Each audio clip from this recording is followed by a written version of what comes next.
আমরা এই প্রেজেন্টেশন স্লাইডে চ্যাপ্টার 3 সম্পর্কে শিখব। চ্যাপ্টার 3 নাম ওহমের সূত্র।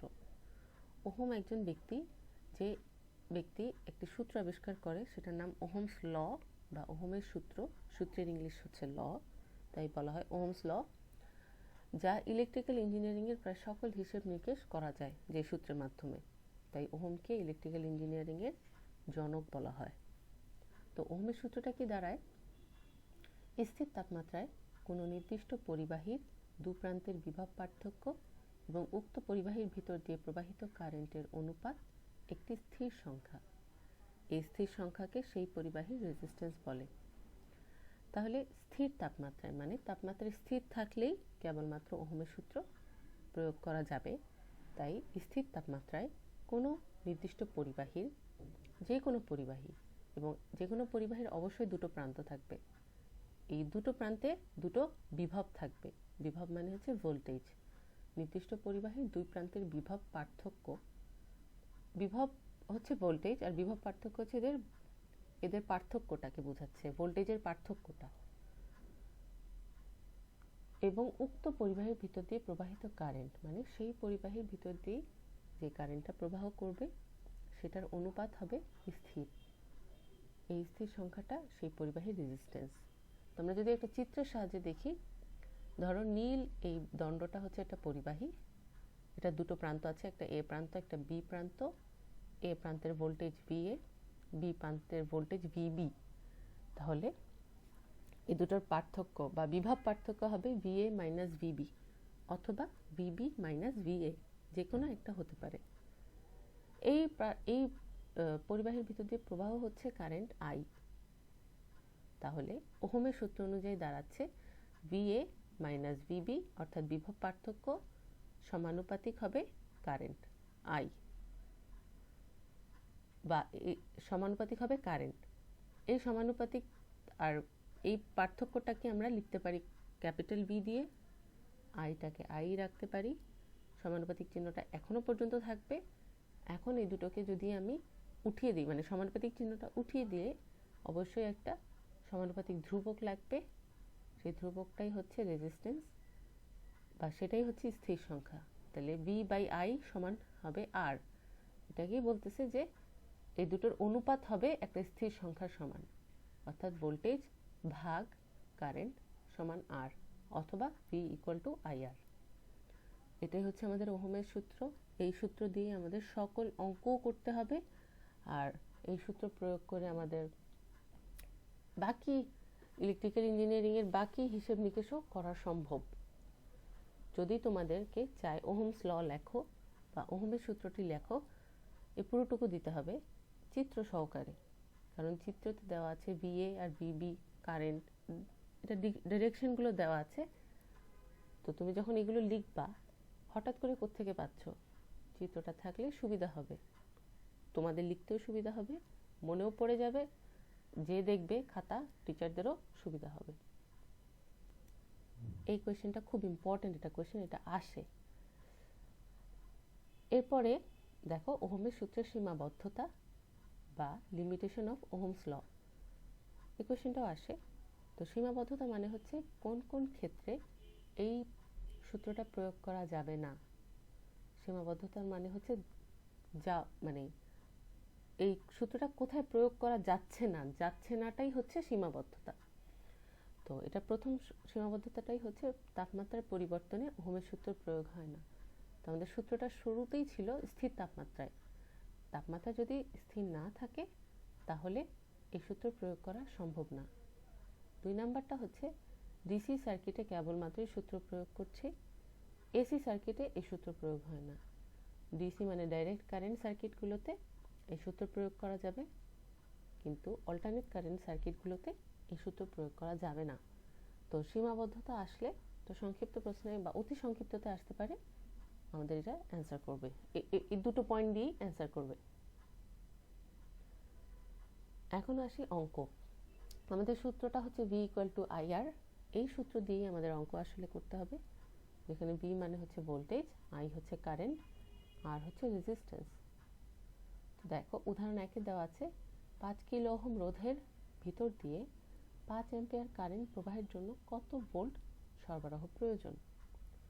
তাহলে কিলো ওহম দেওয়া আছে, রোধও বলা আছে, তাহলে এটা রেজিস্ট্যান্স। যদি রোধ বলা নাও থাকতো, আমি আমাদের একক দেখে চিনতে হবে এটা কি বলেছে। তাহলে ওহম যেহেতু আছে বুঝেই নিব এটা রেজিস্ট্যান্স। কিলো ওহম দেওয়া আছে, এই কিলোকে কনভার্ট করে নিতে হবে। কনভার্ট করলে হয় 10⁻³ কিলোর পরিবর্তে 10⁻³ বসলো, ওহমের জায়গা ওহম। 5 অ্যাম্পিয়ার কারেন্ট, আই সমান 5 অ্যাম্পিয়ার। আর ভোল্ট, কত ভোল্ট সরবরাহ প্রয়োজন, ভি সমান কত, জিজ্ঞাসা চিহ্ন। তো সূত্র একটাই, ভি ইকুয়াল টু আই আর।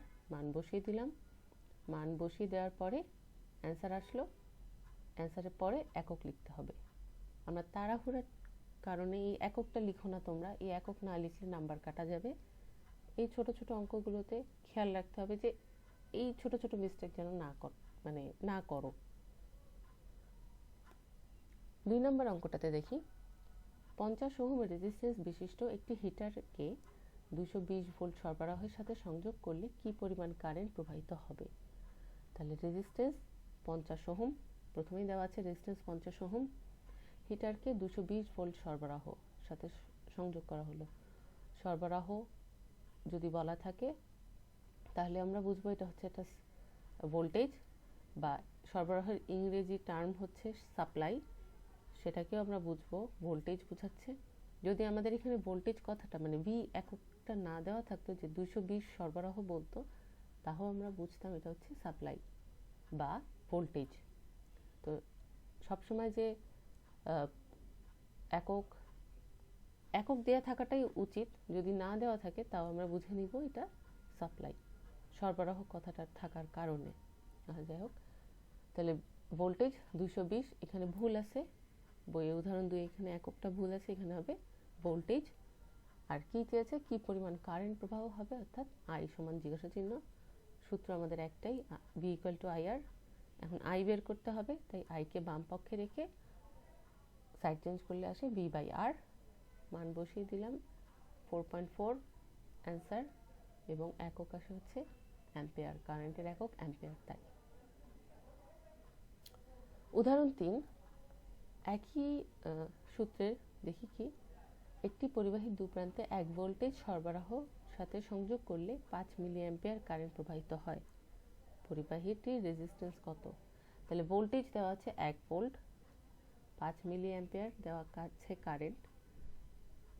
এই মিলি অ্যাম্পিয়ার লিখলাম, মিলিকে কনভার্ট করে 10⁻³ লিখলাম। পরিবাহীটির রেজিস্ট্যান্স কত, অর্থাৎ আর সমান জিজ্ঞাসা চিহ্ন। তাহলে সূত্র একটাই, ভি ইকুয়াল টু আই আর। এখন আর বের করতে হবে, তাহলে আর কে বাম পক্ষে রেখে ভি বাই আই, ভোল্টেজের মান 1 বসিয়ে দিলাম, আই হচ্ছে 5 × 10⁻³ মান বসিয়ে দিলাম, ক্যালকুলেশন করে আসবে 200, এবং রেজিস্ট্যান্সের একক ওহম, তাহলে ওহম লিখব। তো দেখো এই 3টা অঙ্কে 3টা নতুন জিনিস চেয়েছে, কিন্তু সূত্র একটাই, সূত্রটা হচ্ছে ভি ইকুয়াল টু আই আর। তো যেটা চাবে সেটাকে বাম পক্ষে রেখে বাকি দুটোকে নিয়ে কাজ করতে হবে। অঙ্কটা সহজ আছে, একটা সূত্র দিয়েই করতে পারতেছি, কিন্তু আমাদের এককগুলোকে কনভার্ট করে নিয়ে যেতে হবে, এবং অবশ্যই শেষে অ্যান্সারে একক লিখতে হবে। এরপরে একটা নতুন কায়দার অঙ্ক, নতুন সূত্রের অঙ্ক, সেটা হচ্ছে P equal to VI. P মানে হচ্ছে পাওয়ার। এই পাওয়ার জিনিসটা হচ্ছে, আমরা যখন একটা বাল্বের গায়ে 100 ওয়াট লেখা থাকে বা 60 ওয়াট লেখা থাকে, এই ওয়াট জিনিসটা থাকে, সেটাই হচ্ছে পাওয়ার। এখন যদি কোনো বাল্ব দেখি তাহলে বুঝবো, 100 ওয়াটের বাল্ব দেখলে বুঝবো এটা হচ্ছে 100 ওয়াট পাওয়ার দিবে। 60 ওয়াট থাকলে 60 ওয়াটের পাওয়ার দিবে। তাহলে ডাব্লিউ লেখা থাকলে, বা WATT লেখা থাকলে, ওয়াট লেখা থাকলে আমরা বুঝবো পাওয়ার। তাহলে পাওয়ারের সূত্র হচ্ছে কারেন্ট আর ভোল্টেজের গুণফলই হচ্ছে পাওয়ার। তাহলে এই সূত্র দিয়ে একটা অঙ্ক দেখি। দেওয়া আছে একটি বাতির 230 ভোল্ট বৈদ্যুতিক চাপে যদি 160 মিলি অ্যাম্পিয়ার কারেন্ট নেয়, তাহলে বাতির পাওয়ার কত হবে। তাহলে প্রথমে দেওয়া আছে 230 volt, V equal to 230 volt, 160 milli ampere current, তাহলে আই সমান 160 মিলি অ্যাম্পিয়ার। মিলিকে কনভার্ট করে নিতে হচ্ছে 10⁻³ তাহলে পাওয়ার কত, পি ইকুয়াল টু ওয়াট, জিজ্ঞাসা চিহ্ন। সূত্র বসায় দিব পি ইকুয়াল টু ভিআই, ভোল্টেজের মান এবং কারেন্টের মান লিখে অ্যান্সার আসবে 36.8। আর পাওয়ারের একক ওয়াট, WATT। আমরা যদি শুধু ডাব্লিউ লিখি তাহলেও হবে, কিন্তু অবশ্যই একক লিখতে হবে। তাহলে পাওয়ারের সূত্র দিয়ে অঙ্কটাও একই কায়দার অঙ্ক, শুধু আমাদের এই কনভার্সনগুলো খেয়াল রাখতে হবে। এরপর আরেকটা অঙ্ক দেখি, এটাও পাওয়ারের অঙ্ক। দেওয়া আছে একটি বাড়িতে মোট 2 কিলোওয়াট লোডে 220 ভোল্ট সাপ্লাইয়ের ক্ষেত্রে সর্বনিম্ন কয় অ্যাম্পিয়ার তার প্রয়োজন। তাহলে প্রথমে 2 কিলোওয়াট দেওয়া আছে, কিলোওয়াট, ওয়াট থাকলেই বুঝবো কি পাওয়ার।